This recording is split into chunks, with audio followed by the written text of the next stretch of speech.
আমরা এখন আছি হচ্ছে একটা কুমড়ার জমিতে। আমরা হচ্ছে কুমড়ার মাছি পোকে এই কুমড়াগুলো নষ্ট করে ফেলে।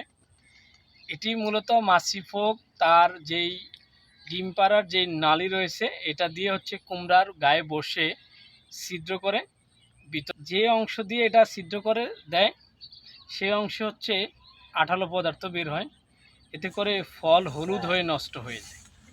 এটি হচ্ছে মাছি পোকের আক্রমণ। মাছি পোকের আক্রমণ থেকে বাঁচার জন্য আমরা হচ্ছে এরকম ফেরোমন ট্র্যাপ স্থাপন করব।